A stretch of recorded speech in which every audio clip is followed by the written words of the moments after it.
Hello students, welcome back again to this amazing channel 80 Studies. My name is Aditya और आज हम लाए हैं cell cycle and cell division का पार्ट 3। इसके पहले के लेक्चर में हमने माइटोसिस के बारे में समझा, अंडरस्टैंड किया। अगर आपने अभी तक वो लेक्चर नहीं देखा है तो इस आई बटन को क्लिक करके आप उस लेक्चर को जरूर देख सकते हैं। इसमें हम लोग साइटोकाइनेसिस से अपना लेक्चर स्टार्ट करेंगे। इससे पहले मैं आपको बता दूं कि साइटोकाइनेसिस से पहले हमने एम फेज के बारे में भी पढ़ा है, जिसके अंदर हमने 4 फेजेस को ब्रीफली अंडरस्टैंड किया था और डिटेल में अंडरस्टैंड किया था और देखा था कि कैसे हमारे पास प्रोफेज के अंदर कंडेंसेशन होती है, मेटाफेज के अंदर कंडेंसेशन कंप्लीट होती है, मेटाफेजिक प्लेट बनती है। हमने देखा था कैसे हमारे पास माइटोसिस स्पिंडल जो है, माइटोटिक स्पिंडल्स, ये सेंट्रोमियर से अटैच होते हैं। मैं आपको बताऊं स्पेसिफिकली तो काइनेटोकोर्स अटैच होते हैं।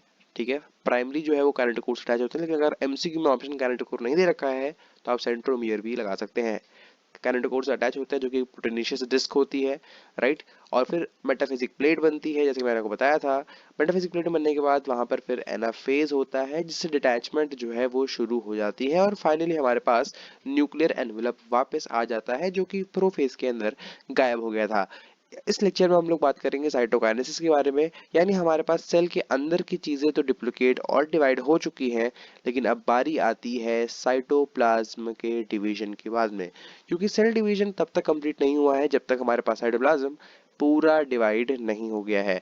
तो ये साइटोप्लाज्म से स्टार्ट करते हैं, सॉरी साइटोप्लाज्म के डिवीजन से स्टार्ट करते हैं, that is cytokinesis. So mitosis जो होता है उसका मतलब यही नहीं होता कि हमारे पास जो डुप्लीकेटेड क्रोमोसोम्स है, जो क्रोमोसोम डुप्लीकेट हुए हैं, वो डॉटर न्यूक्लियाई के अंदर डिवाइड हो जाए, जिस प्रोसेस को हम लोग कैरियोकाइनेसिस कहते हैं।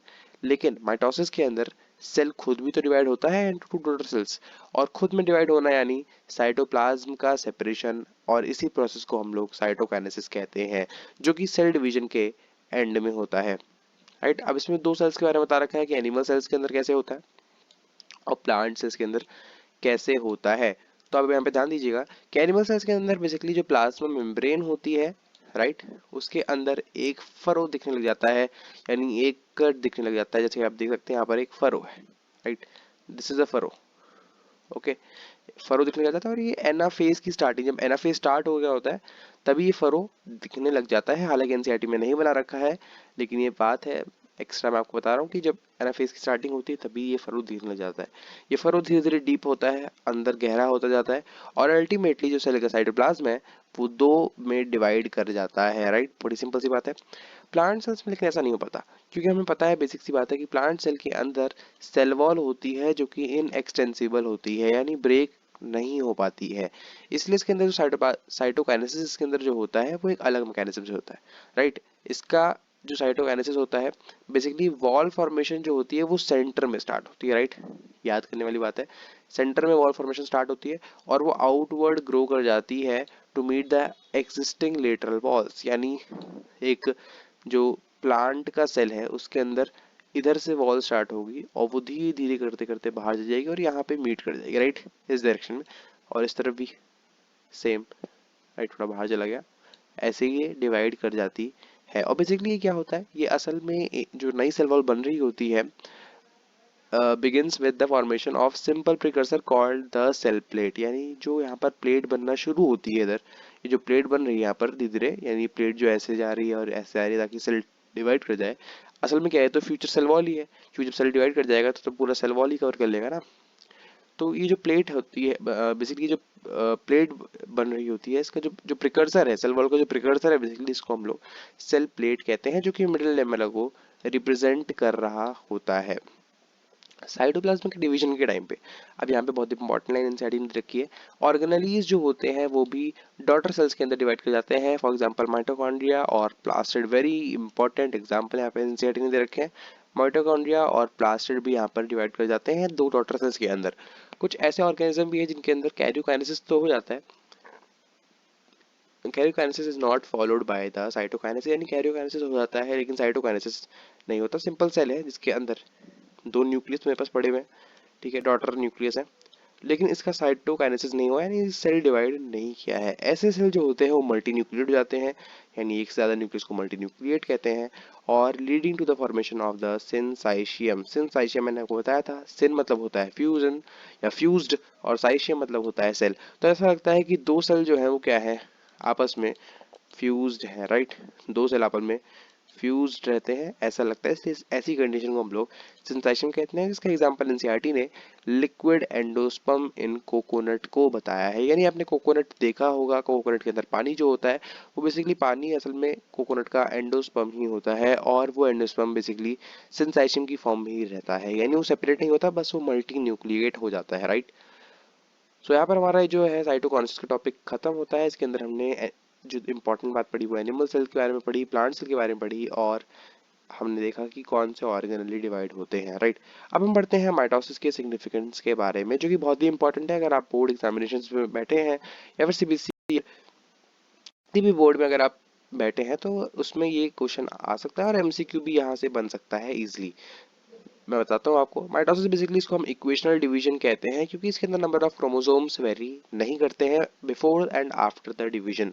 बेसिकली ये डिप्लॉयड सेल्स के अंदर ही होता है, रेस्ट्रिक्टेड टू डिप्लॉयड सेल्स, ठीक है, रेस्ट्रिक्टेड टू डिप्लॉयड सेल्स। लेकिन कुछ लोअर प्लांट्स ऐसे होते हैं और कुछ सोशल इंसेक्ट्स होते हैं। सोशल इंसेक्ट्स वो होते हैं जो कि झुंड में रहते हैं, right, like ant as a social insect. जो दीमक होते हैं, टर्माइट्स, वो भी सोशल इंसेक्ट्स होते हैं। उनके अंदर हैप्लॉइड सेल्स के अंदर भी ये जो प्रोसेस है माइटोसिस का, ये चल रहा होता है। ये बहुत ही जरूरी है to understand the significance of this division in the life of an organism. क्या आपको पता है कुछ ऐसे एग्जांपल जो कि आपने स्टडी किए हैं about the haploid and diploid insects, right. Mitosis basically results in the production of the diploid daughter cells with identical genetic complement, right. तो हमारे पास एक आइडेंटिकल जेनेटिक कॉम्प्लीमेंट था। सबसे पहला तो हमारे पास इसके अंदर सिग्निफिकेंस दे रखा है, ये दे रखा है कि एकदम हमारे पास जो जेनेटिक मटेरियल है वो आइडेंटिकल प्रोड्यूस होता है, राइट। जो ग्रोथ होती है मल्टीसेलुलर ऑर्गेनिज्म की वो माइटोसिस के थ्रू होती है। यानी सेकंड जो इंपॉर्टेंट इसका यूज है वो ग्रोथ दे रखा है। और ग्रोथ के बारे में एक चीज और बोल रखी है यहाँ पर, देखो यहाँ पर दे रखी है कि जो बेसिकली प्लांट्स के अंदर ग्रोथ होती है, जो प्लांट्स के अंदर ग्रोथ कौन करता है, मेरिस्टेमेटिक टिश्यूज। वो मेरिस्टेमेटिक टिश्यूज लाइक एपिकल और लिटिल कैम्बियम की एग्जांपल है मेरिस्टेमेटिक टिश्यू के। बेसिकली ये भी रिजल्ट है किसके, continuous growth of plants through out their life, यानी प्लांट की कंटिन्यूअस ग्रोथ के, राइट। ओके, और ये मेरिस्टेमेटिक टिश्यूज के अंदर क्या ही होता है, माइटोटिक डिवीजन ही होते हैं आफ्टर ऑल। ओके, सेल जो ग्रो करता है results in disturbing the ratio between the nucleus and the cytoplasm. यानी सेल अगर ग्रो कर रहा है तो उसका साइटोप्लाज्म कंटेंट बढ़ रहा है, जैसे कि मैंने पहले वाले लेक्चर में बता रखा था। और न्यूक्लियस तो एक ही है। अब इस न्यूक्लियस को कंट्रोल करना है पूरी सेल को। After all nucleus is the brain of the cell. तो इसको कंट्रोल करने में दिक्कत आएगी, क्योंकि एनसी रेशियो जो है वो खराब होगा। एनसी रेशियो यानी न्यूक्लियस साइटोप्लाज्म रेशियो खराब होगा। तो इस रेशियो को भी मेंटेन करने की वजह से हमारे पास ये माइटोसिस होता है, और इसका सिग्निफिकेंस भी ये है, that is the restoration of the NC ratio. यानी थर्ड हमारे पास, ये हमारे पास थर्ड सिग्निफिकेंस आ जाता है, राइट। बेसिकली बहुत ही इंपॉर्टेंट सिग्निफिकेंट है cell repair, right. Cell repair बहुत ही इंपॉर्टेंट सिग्निफिकेंट यहाँ पर आ जाता है, that is fourth. Okay, cell repair करना भी, यानी कोई सेल अगर ब्रेक कर जाता है, कोई सेल में इंजरी हो जाती है, तो वहां पर माइटोसिस के प्रोसेस से नए सेल डेवलप कर जाते हैं। Cell of the upper layer epidermis lining of the gut and blood cells are constantly replace. इनको कॉन्स्टेंटली रिप्लेस किया जाता है। तो एनसीईआरटी चार बड़े एग्जाम्पल्स, इंपॉर्टेंट एग्जाम्पल्स हमको दे रही है माइटोसिस के। माइटोसिस का एप्लीकेशन कहाँ कहाँ यूज होता है ये आपको प्रॉपरली पता होना चाहिए। और यहाँ से भी क्वेश्चन बन सकता है, दैट इज कि ये बेशक हमारे पास डिप्लॉयड सेल्स के अंदर होता है, लेकिन कुछ लोअर प्लांट्स के अंदर और सोशल इंसेक्ट्स के अंदर, ये हैप्लॉइड सेल्स के अंदर भी होता है माइटोसिस का जो प्रोसेस है। माइटोसिस के प्रोसेस की तो हमने बात कर ली है। हमारा माइटोसिस के प्रोसेस का यहाँ पर होता है दी एंड। सो अब हम मियोसिस स्टार्ट करते हैं। हमारा माइटोसिस का टॉपिक खत्म हो गया है। मियोसिस में अगर हम देखें तो बेसिकली जो सेक्सुअल रिप्रोडक्शन के टाइम पर हमने देखा है कि दो गैमेट जो है वो फ्यूज करते हैं, और दोनों गैमेट जो होते हैं उनके अंदर सिंगल सेट ऑफ क्रोमोसोम यानी हैप्लॉइड सेट ऑफ क्रोमोसोम पाया जाता है। ये जो गैमेट होते हैं ये स्पेशलाइज्ड डिप्लॉइड सेल से बने होते हैं, यानी आप देख रहे होंगे डिफरेंस, बने डिप्लॉइड सेल से हैं लेकिन इनके अंदर हैप्लॉइड सेट ऑफ क्रोमोसोम पाया जाता है। तो ये स्पेशल तरीके का जो सेल डिवीजन होता है जो कि रिड्यूस कर देता है क्रोमोसोम नंबर को, reduces the chromosome number by a half, result in the production of the haploid daughter cells, ठीक है। ऐसे काइंड डिवीजन को ही मियोसिस कहा जाता है, यानी ये रिडक्शनल डिवीजन है, जैसे कि हमने देखा, क्योंकि इसके अंदर क्रोमोसोम का जो नंबर है वो हाफ हो जा रहा है, जो कि माइटोसिस के अंदर नहीं होता था, इसलिए इसे इक्वेशनल डिवीजन कहा जाता था। मियोसिस बेसिकली इंश्योर करता है कि जो the production of the haploid phase in the life cycle of sexually producing organism where fertilisation restores the diploid phase. यानी हमारे पास जो स्पेशल, अब देखो जो स्पेशलाइज्ड डिप्लॉयड सेल्स थे उससे हैप्लॉयड गैमेट्स हमारे पास बनते हैं, हैप्लॉयड फेज आती है, और जो हैप्लॉयड फेज जब दोनों गैमेट फ्यूज करते हैं और जाइगोट बनता है तो वापस से जाइगोट जो होता है डिप्लॉयड होता है 2n। तो जो डिप्लॉयडी होती है वो रिस्टोर हो जाती है, वो रिस्टोर हो जाती है, यानी इसे रिस्टोर कौन करता है, फर्टिलाइजेशन से रिस्टोर करता है, राइट।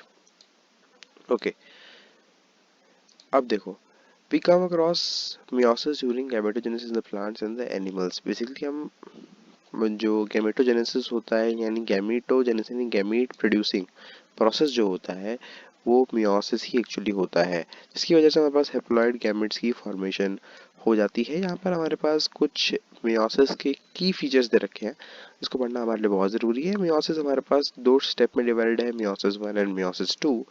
मियोसिस 1 में आपको बता दूं रिडक्शनल डिवीजन है, यानी इसके अंदर हमारे पास जो गैमीट है उनका नंबर, जो क्रोमोसोम है उसका नंबर डिक्रीज करेगा, लेकिन इसके अंदर कुछ नहीं होता, ये बिल्कुल सिमिलर होता है एज माइटोसिस। ओके, ये माइटोसिस की तरह होता है meiosis 2।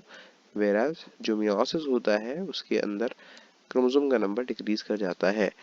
Okay, but only a single cycle of DNA replication. या देखो डीएनए रेप्लिकेशन की सिर्फ एक ही साइकिल होती है एस फेज के अंदर।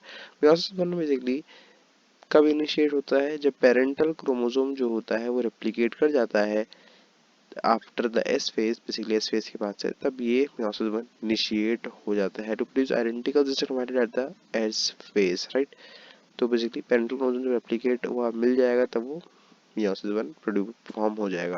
बेसिकली मियोसिस के अंदर basically homologous involves the homologous pairing of the homologous chromosomes, right. मैं आपको बता दूं होमोलोगस क्या होता है। बेसिकली लोगस मीन्स होती है लोकेशन, लोगस मीन्स होती है location and home means same. तो बेसिकली क्या होता है हमारे पास जब दो क्रोमोसोम होते हैं, राइट, एक ऐसे है और इसका ये है, और सिमिलरली मैंने एक क्रोमोसोम और बना दिया है, राइट। सो आप देख सकते हैं।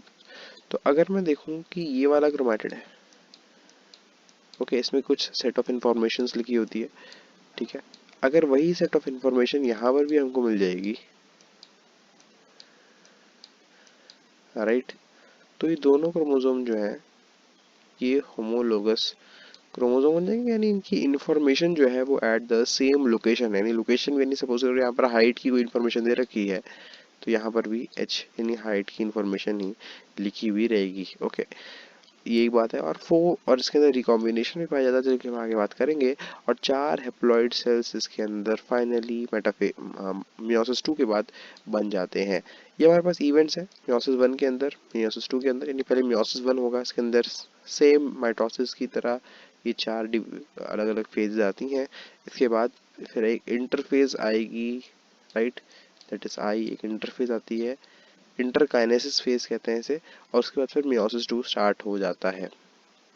तो मियोसिस 1 की बात करते हैं, प्रोफेज 1 की बात करते हैं। बेसिकली प्रोफेज 1 हमारे पास first meiotic division is typically longer, longer होता है एट ज़्यादा कॉम्प्लेक्स भी होता है when compared to the prophase of the mitosis. यानी सबसे पहले डिफरेंस जो माइटोसिस से दे रखा है वो ये है कि प्रोफेज 1 जो होता है वो लॉन्गर होता है और ज़्यादा कॉम्प्लेक्स पाया जाता है, ठीक है। It has been further divided into, इसके अंदर फर्दर 5 डिविजन्स होते हैं, leptotene, zygotene, pachytene, diplotene and diakinesis, right. Leptotene से बात करते हैं। लेप्टोटीन में क्या होता है, बेसिकली जो क्रोमोसोम होते हैं वो ग्रेजुअली विजिबल होना शुरू हो जाते हैं अंडर द लाइट माइक्रोस्कोप। जो compaction of chromosome continues through out the leptotene, यानी हमारा क्रोमोसोम कंपैक्ट होता जा रहा है, होता जा रहा है, होता जा रहा है, और ऐसे करते करते ही सेकेंड स्टेज आ जाती है प्रोफेज 1 की, दैट इज जाइगोटीन। अब जाइगोटीन के अंदर क्या होता है, बेसिकली इस स्टेज के अंदर chromosome start pairing together and the process of association called synapsis. यानी बेसिकली हमारे पास दो क्रोमोसोम प्रेजेंट रहते हैं, राइट, कुछ ऐसे क्रोमोसोम, दो क्रोमोसोम हैं,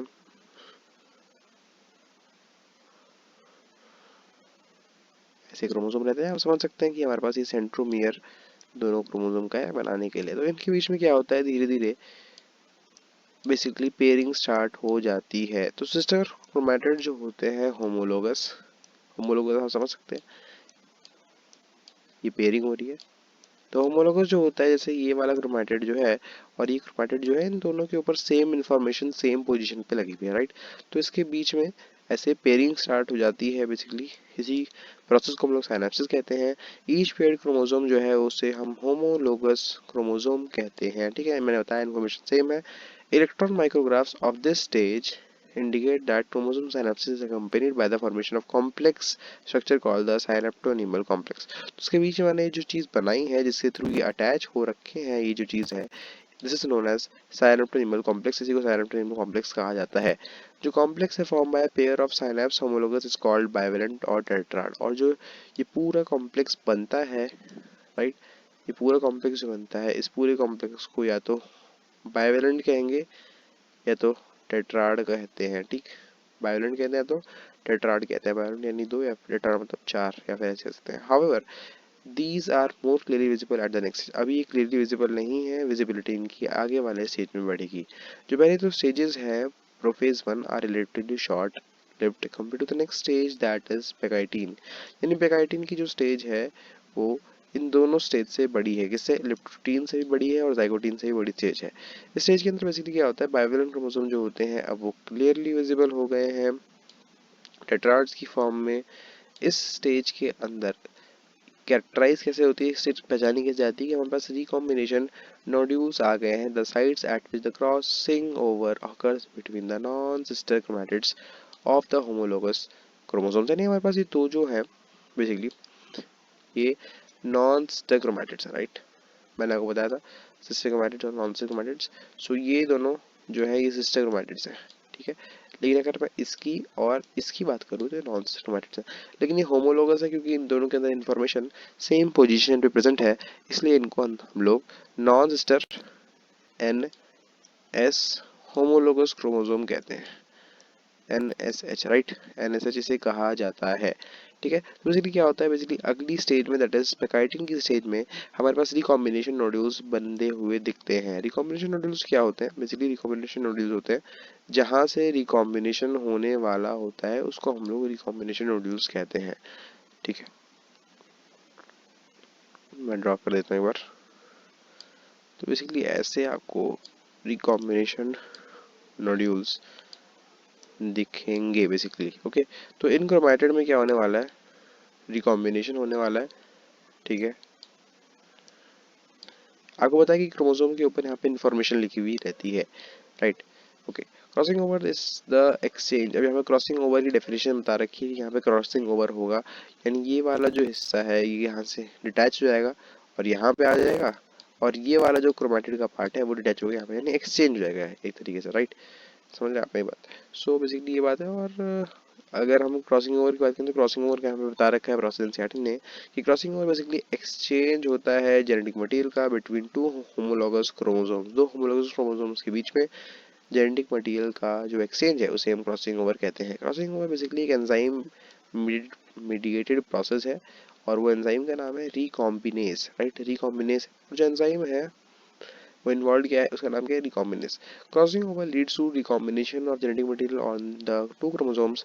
recombination between the homologous chromosome is completed by the end of pachytene. Recombination pachytene के एंड में खत्म होती है और दोनों क्रोमोसोम्स जो है leaving the chromosomes linked at the side of the crossing over. यानी अभी भी ये क्रॉसिंग ओवर की साइड पे अटैच है। मान लो अगर ये क्रोमोसोम मैंने दिखा दिया, मान लो थोड़ा सा शेडेड है, राइट, ये क्रोमोसोम थोड़ा शेडेड है और इसके पार्ट्स भी थोड़े शेडेड है, और ये मान लो डॉटेड क्रोमोसोम है, ओके। ये थोड़ा डॉटेड सा क्रोमोसोम हमारे पास यहाँ पर है। तो हम देख सकते हैं कि ये जो चीज़ है ये डॉटेड वाली चीज़ यहाँ पर आ गई है और शेडेड वाला पार्ट इधर आ गया है, राइट। तो अब हम समझ सकते हैं कि ये क्रॉसिंग ओवर हो गई है, यानी इसका वाला पार्ट इधर आ गया है और इधर वाला पार्ट यहाँ पर आ गया है। तो ये क्रॉसिंग ओवर हो गई है और क्रॉसिंग ओवर का प्रोसेस एंड ऑफ द पेकाइटिन पे खत्म हो जाता है। यानी हमारे हमने देखा कि साइनेप्सिस हम जो है साइनेप्सिस बना है वो बेसिकली जाइगोटीन की स्टेज में हुआ, पेकाइटिन में क्रॉसिंग ओवर हुआ और एंड तक वो खत्म हो गया। लेकिन बाद में जब भी वो खत्म हुआ तो अभी भी बेसिकली क्रोमोसोम उस साइड से अटैच थे, लिंक्ड थे जहाँ से क्रॉसिंग ओवर हुआ है।